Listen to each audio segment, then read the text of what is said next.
everybody, what is going on? I am Maximus Rex and this is Big Baby Reviews. Today is Liam Sharpe Day, so we're taking a look at the next issue of the regular series of Death's Head 2, more specifically issue number 2, cover dated January 1992. That's a lot of twos. Let me just say this. I think, in hindsight, looking back on him, didn't read these back in the day. I was already fully invested in the Image universe and, Rob, Todd, Jim, those were my guys. And those are the comics I wanted to read. So I kind of poo-pooed this Death's Head 2 series and Marvel UK and most Marvel and DC comics of that period. Anyways, I was pretty much, selling out to Image, at least for that first year and a half, I would say, of comics collecting. And then I kind of started to branch out. You're 11, 12, 13, your tastes are pretty specific. I gotta say, I'm kind of disappointed in myself just because going over these right now, these Death's Head comics by Liam Sharpe, the art is super awesome. It's really a time capsule of everything cool from the 90s, kind of all stuck into one comic. It's almost basically an Image comic other than the Marvel characters guest starring in the series.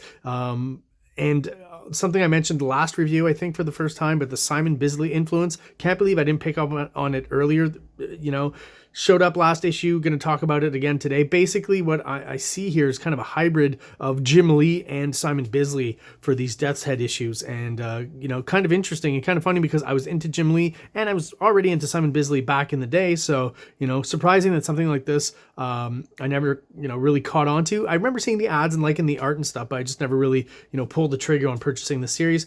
And again, now, they're in dollar bins. They're really cheap. You can go out there and get them and find them pretty easily. And they are a lot of fun, to be honest, and came out at the time on a more consistent basis than a lot of the Image comics. So, having to do it over, something like this would probably, be in on my list at the comic book shop before, maybe after Spawn and Savage Dragon, that kind of stuff. But, Rob Liefeld, a few years into Image, started to really disappoint me with all the secondary titles and his lack of work overall as he had more responsibilities, of course, as an editor and overseeing the line. So I get that. But that's what made me kind of, fall out with Extreme Studios books. The Silvestri stuff was getting boring, and Jim Lee eventually kind of did the same thing as Rob Liefeld. So those guys I kind of stepped off of. I kept collecting Spawn, Shadowhawk, Savage Dragon, 3 titles, and I guess now what I'm trying to say, basically, in all of that convoluted talk, is that this would be number 4 on my list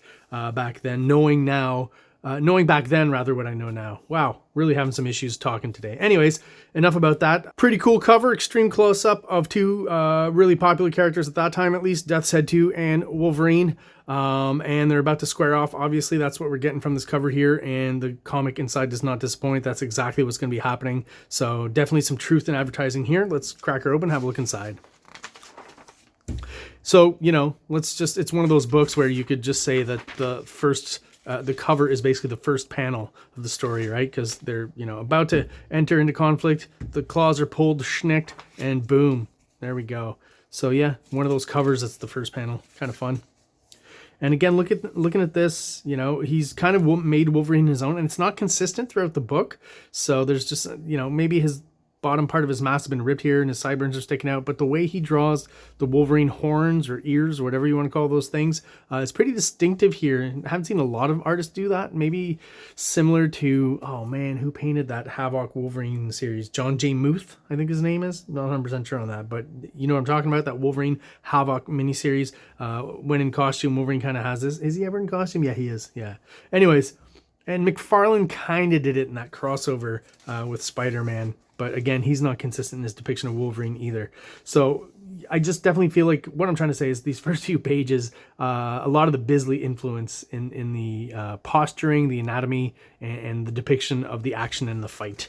The claws, obviously very exaggerated. With Wolverine, when they exaggerate too much, I mean, sometimes it's fun. I think it's fun here. Sometimes it's just too much. But I mean, they would, going back in, they would pop back out, out the back of his elbow there. So that really just visually doesn't work. Story, Dan Abnett, pencils, Liam Sharpe, inks, Cam Smith, and Rod Ramos does page 11 and 12. The double page splash we'll talk about when we get there.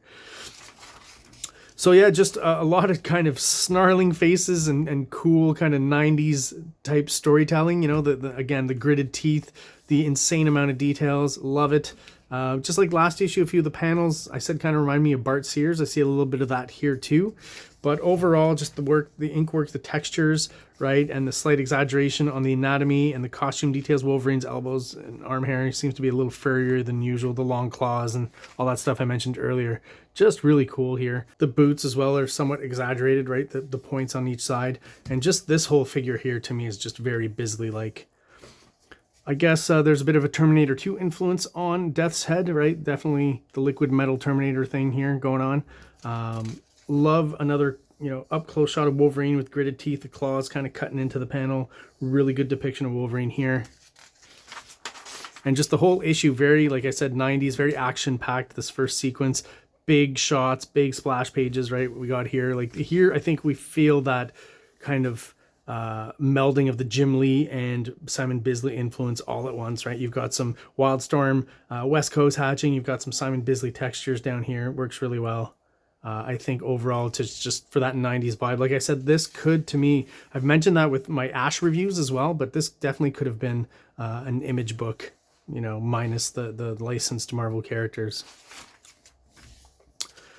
Sharpe mentioned last issue, he's, you know, and I'm pointing it out again, very adept at drawing the female form, does a really good job here. You know, again, the aesthetics still kind of sticking to the Jim Lee thing, but still something in there that's a little bit different, at least for the faces. That definitely he makes them their own, and he's got his own distinct style of drawing the ladies, which I think works really well here.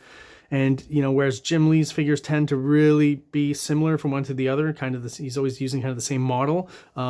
Even though we're in superhero comics, and again, the anatomy doesn't change that much. There's always kind of specific models guys are going for when they're drawing, and ladies when they're drawing.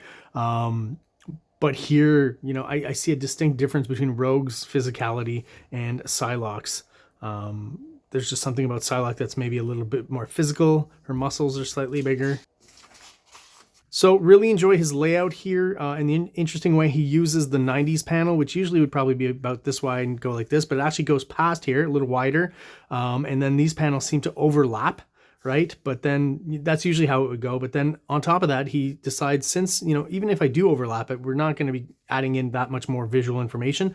Let's just cut it in and go around it like this to basically create an interesting design and kind of a visual illusion that the panel is continuing almost. Then you realize it's not, and that the panel's actually basically C-shaped, which is interesting. Just an interesting kind of little quirk of the design that I don't see a lot of, and that actually works here and is very kind of subtle and fun.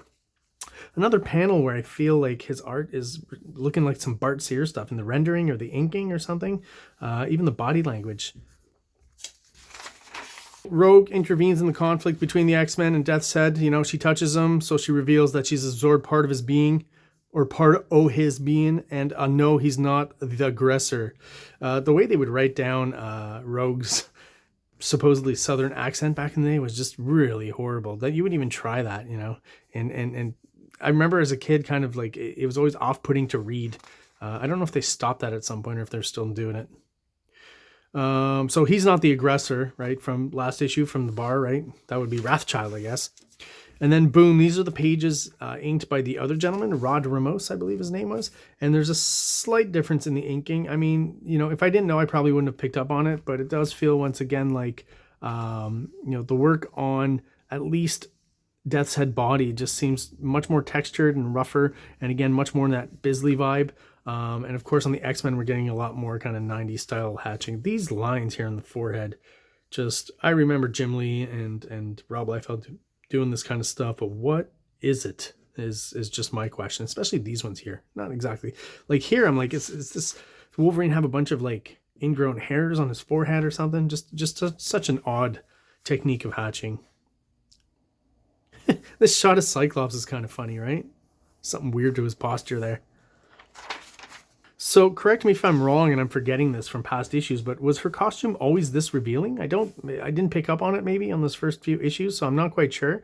But as we go through, I'm realizing she's just wearing basically, you know, one of the skimpiest bikinis possible. Not for anything. Obviously in the 90s, that bad girl trend kind of started, but it hadn't really kicked up yet 100%. So maybe she's a precursor, right? I guess all those Jim Lee, Wildstorm kind of Marvel swimsuit issue, Image swimsuit issues were kind of telling us, you know, foreshadowing what was to come with the bad girl movement. So I guess she's part of that as well.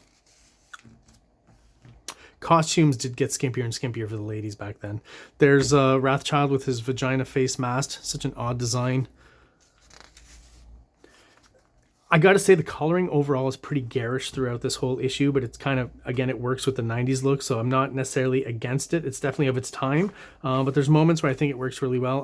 I just love these shots inside a ship where they imply that the light is all red, right? And basically you're getting mostly monochromatic magenta red colors here. I think it always works really well. More of that here. And see, the look of Wolverine has changed again now, where it's almost like a bit more Jim Lee-ish all of a sudden, as is the hatching. So, you know, not quite fully a melding of the two styles quite yet, right? There's still like distinct sequences where it seems more Bisley, and then others where it seems more Jim Lee, like this, right? Like what we just saw maybe page before, the Blackbird here. And then all of a sudden the inking is really rough, so there's a bit of a disconnect in the aesthetic and the styles here. Like, look at that. This is, you know, almost rushed through, but in a good way, I would say, right? And even here, it feels almost more like Bill Sienkiewicz or something all of a sudden. We're reintroduced to the Doctor from the first few issues of the miniseries real quick. Love her costume design here. Very 90s, of course, but just very intricate and not something I'd usually see on female characters, that level of armor and intricacy. Maybe there's a bit of a manga influence at that point. I'm assuming Sharpe is probably aware of that. And we asked to invent something like the ship here. I've talked about it in the past reviews. He's just really good at designing technology. That's a good example of it. So back to our conflict with Death's Head and now Wrathchild showing up. All I can think of is Iron Maiden when I hear the name Wrathchild, right? If you guys are into heavy metal out there, those who are, you know what I'm talking about. But a pretty cool shot. You know, Wrathchild flying down from on high, almost a splash. I like the body language on Death's Head too. Here's where I find Liam Sharpe is maybe more skilled than, say, a Jim Lee when it comes to posturing and stuff and giving it a somewhat natural kind of feel to the pose. I think he's doing a really good job here, even though the character himself is pretty unnatural. Here's some Simon Bisley-esque rendering on the musculature, right? And this kind of stuff over here. I mean, Death's Head really is kind of your quintessential 90s character, I would say. And yeah, again, Tusk now. Tusk? Is that Tart? I keep forgetting her name. Tuck. Just not memorable. I think her design is pretty memorable. I kind of like it, but just to have her called Tuck is just kind of counterintuitive, I guess. But yeah, here she is. So she's got sleeves, but a bikini design for her midsection and thigh highs. Maybe not over here. I don't know. Kind of all over the place 90s wise, but kind of fun. And yeah, now the horns are back to being a bit angular and funny as they were before. So a little bit inconsistent in this book here. Inking kind of drops off here. It almost feels like maybe this is someone else who inked it and he's just not necessarily credited in this issue. Kind of drops off here, wouldn't you say? This feels pretty amateurish, this panel here. And then down here, it almost feels like last issue when Brian Hitch kind of stepped in for a while. Maybe these guys are working in the studio and occasionally pages get passed around or something. I'm not sure. And we're introduced to who will be the aggressors next issue and facing off against Death's Head. They are here to reacquisition him, as they say. You could think there's a Hulk influence there with the green skin. Maybe that makes sense, but really when I look at them, these are basically just orcs, right? But 90s orcs with cybernetic appendages and probably seems like from the future. We'll find out next issue what happens there. I like the art on this page, on this ad here. I was looking for a name, GS, and then found it here, Jeff, right? Jeff Senior. I'm going to have to look him up. I'm curious because I really like his style here. It's pretty kinetic. Inking's really good. And there's something about it that's fun. And I'd like to find out if there's any other books by him out there that we can take a look at. And they did something smart here where, you know, Death's Head versus Kill Power. At this point, let's drop the two. Right? It's just Death's Head is already hard enough to say kind of in a sentence. So let's make it easier on everyone. Maybe that's part of why he didn't really catch on. The name is just hard to say. Some more Marvel UK books at that time. They're pretty much ripping and roaring at this point. I don't know exactly what happened for them to shut down the Marvel UK imprint within a few years. I guess it's when the bubble actually burst or near there. But it seems like they were doing pretty well early on.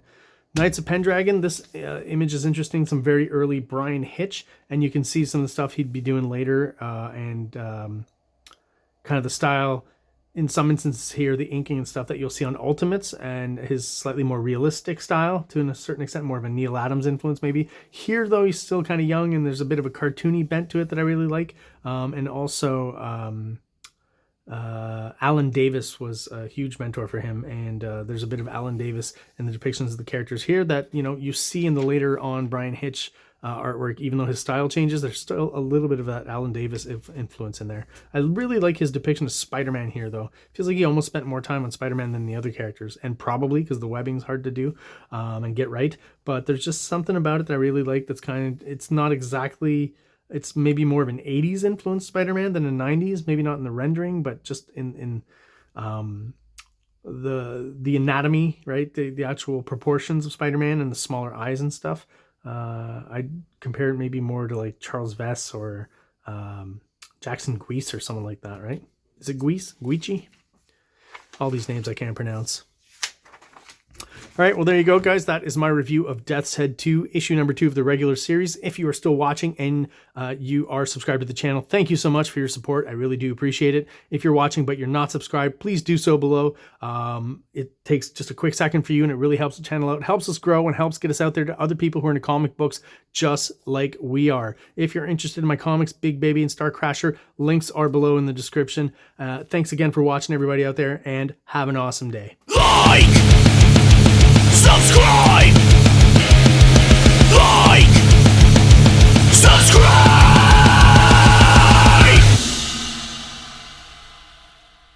King Comics presents Big Baby, Volume 1, Issues 1 to 13, 204 pages of story and art. King Comics also presents STARCRASHER one-shot, 32 pages, cosmic sci-fi surrealist adventure. You can find these fine comics at KingComics.CA, at MaximusRex13 on Instagram, or on Facebook, MaxRex or Big Baby.